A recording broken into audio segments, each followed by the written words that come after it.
Hello everyone, कसे तुम्ही सर्व? मस्त मजेत. पुन्हा एकदा नवीन असा एक ब्लॉग तयार होणार आहे. इकडे बघाल तर मी माझी निर्वी काम करताना दिसते तुम्हाला, आणि हा कंटिन्यूवाला ब्लॉग आहे जो अर्धा मी थांबवला होता तो तुम्हाला पाहायला मिळेल. त्यानंतरचं हे की मी काम करत असताना माझी निर्वी मला मदत करताना दिसेल तुम्हाला. की ती मशीनवरचा सगळा पसारा काढून माझी लेक मस्तपैकी छान साफसफाई करत होती. त्यानंतर इकडचा सगळा पसारा उचलला, कपड्यांच्या घड्या घातल्या, झाडू मारून घेतलं माझ्या लेकीने.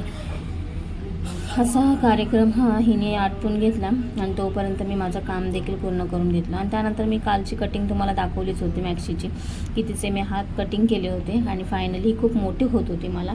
त्याच्यामुळे मी काय केलेलं आहे, ह्याला कट करून घेतलेले तिचे हात, आणि जेवढे पाहिजेत मला बाजू तेवढे मी कटिंग करून घेऊन आता ह्याला ना हाईटला खूप मोठी आहे, जास्त वाटते मला, म्हणून मी हिला फोल्ड करणार आहे. ह्याला कटिंग नाही करणार आहे, बिकॉज काय ही आहे कॉटनची मॅक्स, ठीक आहे. सो ह्याच्याने काय होईल, आपडून जाईल, त्याच्यामुळे मला माहिती आहे, तर मी कमी करून घेणार आहे. थोडेसे फोल्ड केले आणि हाईट पण थोडीशी कमीच आहे माझ्याशी म्हणा, त्याच्यामुळे कुठलीही मॅक्सी घेतली तर मला फोल्डशिवाय होतच नाही. आणि मशीन असल्या कारणाने कसं एक अर्धा निम्मं काम माझं वाचून जातं.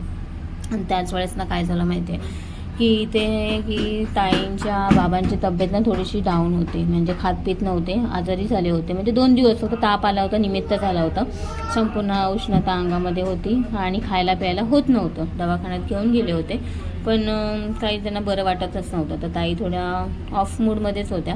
आणि त्यानंतर त्या आल्या होत्या आणि मीच त्यांना ती विचारपूस करत होते. आणि मग ते जेवण जे राहिलं होतं, दूध आणि डाळ बनवली होती त्याने, ती ठेवायला आले होते. मग मी त्यांच्याशी गॉसिप करत होते, कारण की त्यांचा चेहरा ना पूर्ण उतरला होता. मी कामातून आल्यानंतर मी जास्त काय वार्ता केली नाही, कारण की त्या निर्वी आल्यानंतर मला सांगतच होती की मम्मीचं ना रडून रडून चेहरा एकदम साफ उतरला होता, कारण की त्यांच्या बाबांची ना तब्येत बरी नाही. तर म्हणलं ठीक आहे, आपण काही डिस्टर्ब करायचं नाही, काय नाही, कारण की माणूस त्या विचारांमध्ये असतं. तर त्याच्यामुळे मी माझ्या घरातली कामं आटपून घेतली. आणि त्यानंतर मला कळालं की थोडे जास्तच झालेले आहेत ते, आणि त्याच्यामुळे त्यांना निघायचं पण होतं. तर त्यांची बहीण, त्यांची भाची, ते सगळे येणार होते गाडी करून. मग बहिणीच्या मुलीचे दीर आणि जाव असे हे सगळेजण एकत्र जाणार होते गाडीमधूनच, कारण की रात्रीचा प्रवास होता त्याच्यामुळे. आणि आता म्हणायला गेलं तर गर्दी खूप आहे, मुलांना सुट्ट्या लागल्या, तर तो परतीचा प्रवास जो चालू आहे जाण्याचा, तो बस, ST, ट्रेन हाच आहे. आणि यांच्या घरी जाण्यासाठी तर ट्रेन पण जवळ नाही किंवा आमची बस पण नाही. महाडमध्ये गेल्यानंतर 2 हे करावेच लागतात टमटम, कारण की यांचं माहेर आहे आमशेतचं, ठीक आहे. मग महाडला उतरल्यानंतर बिरवाडीमधून उतरल्यानंतर परत आमशेतला जायला दुसरी टमटम, अशा 3 गाड्या चेंज करून आपल्याला जायचं असतं. तरी मग मी त्यांची विचारपूस करतच होते, तर त्या सांगायला लागल्या की आता तर जास्तच हे आहे, तर मला जायचं आहे, निघायचं आहे, ताई येणार आहे तिकडून आणि मी जाणार आहे इकडून, असं करून आम्ही एकत्र जाणार आहे. आणि मनू पण जाणार होते, कारण की आत्ताच ह्याच्यामध्ये नवीन वर्षामध्ये बहुतेक जणांचे हे झालेलं आहे.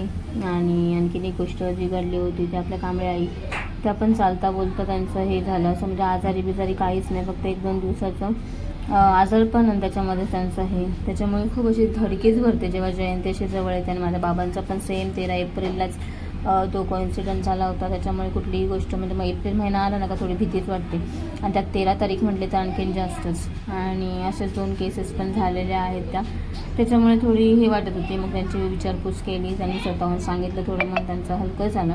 आणि त्या निघणारच होत्या, तयारी करतच होत्या, फक्त वाट बघत होते की लोक कधी येतात आणि म्हणजे निघायला बरं. तर म्हणायला गेलं तर तिकडे रस्त्याचं पण काम चालू असल्या कारणाने ट्रॅफिक वगैरे भरपूर जास्त प्रमाणात लागते. आणि इथे माझी मॅक्सी अर्धवट ठेवली होती, तर म्हटलं तुम्ही सांभाळून जा, व्यवस्थित जा, काळजी घ्या, जास्त काय टेन्शन घेऊ नका आणि काय नका. तर तेवढंच त्यांना बरं पण वाटलं असेल, त्यांचं मन हलकं पण झालं असेल, कारण की बाई माणूस खूप चारी विचारांमध्ये गुंतलेली असते. म्हणजे लग्न झालं म्हणजे ते एक सासर, गावी जायचं म्हटल्यानंतर दुसरं सासर, म्हणजे बाईचं पूर्ण हे याच्यामध्येच जातं. सो माहेरपणाला कधी हेच नाही पडत, म्हणजे किती काही अडचणी आल्या तरी घरातलं कुटुंब, मुलं बाळं आणि तिचा तो प्रपंच आणि संसार, ह्याच्यामध्ये जास्त बाई गुंतलेली असते. त्याच्यामुळे त्यांना थोडं ते दडपणच आलं होतं की कसं आणि कशा पद्धतीने येईल. आता हे हात पीत पण नाही आहेत, एकतर वय पण झालेलं आहे त्यांच्या बाबांचं, सो त्याच्यामुळे. आणि ते गेल्यानंतर मग मी माझी फायनली ना जी राहिली होती अर्धवट मॅक्सी, तिला मी शिलाई करत होते. आणि आणि हा कलर पण खूप सुंदर वाटत होता. ही जास्त महागातली मॅक्सी नाही, फक्त आणि फक्त 200 रुपयाला घेतली, ती पण दारावरती. कलर खूप सुंदर भेटला. तर त्याने मला आणून दिली होती चपाती, तर ते मी तिथं उचलून तिथं ठेवली होती. मी म्हटलं हे कंप्लीट काम करते आणि त्यानंतर घेऊन जाते. तर फायनली कसं हे इथपर्यंत शिवून झालेले आहेत. आणि त्यानंतर मी ना हाताचे जे आहे ना जॉईंट्स ते मी किती हे करता येईल, कसे इथेपर्यंत घ्यायचे, कसं हे करता येईल त्याची मी मोजणी करत होती आणि ना शिलाई मारून घेत होती. आणि हे ना शिकवलेलं जे आहे ना ते मला माझ्या नंदेबाईंनी शिकवलेलं आहे की हाताचे जे स्टिचिंग जे असते ना म्हणजे तर ते कसं करायचं किंवा हात छोटे करायचे आहेत, मोठे करायचे आहेत, कशी शिलाई मारायची, काय मारायचं, हे मी जेव्हा पहिलीच माझी ना मशीन घेतली होती त्याच्यानंतर मी त्यांच्या घरी गेली होती. मग तेव्हा ते अल्टर कसं करायचं मी ना अशी करते, तुला येतं का हे असं करायला? तर म्हटलं मला काय जमत नाही ताई, पण तुम्ही सांगाल तर मी नेक्स्ट टायमाला माझ्यामागच्या पण असंच करेन. तर मला एवढं सगळं माहिती नव्हतं. म्हणजे पहिल्या गोष्ट म्हणजे कटिंग करायचं मला भीतीच वाटायची, काय कटिंग बिटिंग झाली तर काय.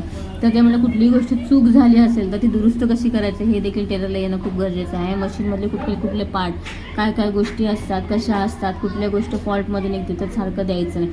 तर ही गोष्ट घेण्यासारखी आहे. म्हणजे ज्याची जी वस्तू आहे त्या वस्तूबद्दल सगळ्या गोष्टी माहिती असणं खूप गरजेचं असतं. कारण की कसं आहे, प्रत्येक गोष्ट झाली तर लगेच घेऊन जाता येत नाही, कुठल्या अडचणी येतात, काय येतं, तर तेव्हाला येणारे प्रॉब्लेम जे आहेत ते सॉल्व कसे करायचे या सगळ्या गोष्टी आपण शिकल्या पाहिजे. तर ही गोष्ट पण मी देखील त्यांच्याकडूनच शिकलेली आहे. आणि फायनली ना मी हात ना जॉईन करून घेतलेले आहेत. आणि कलर बघा ना एवढा बेबी पिंक, मला खूपच ही मॅक्सी आवडली.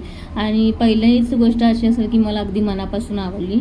आणि मी दाखवीन तुम्हाला ही शिलाई पूर्ण झाल्यानंतर घालून की कशा प्रकारे हे दिसते ती.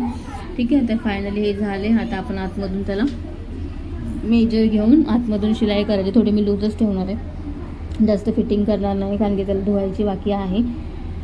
आणि जायचं होतं, मला कळेल तुम्हाला ब्लॉगमध्ये पुढच्या मला कुठे जायचं आहे, काय जायचं आहे. तर त्यासाठी मी तयारी करत होती.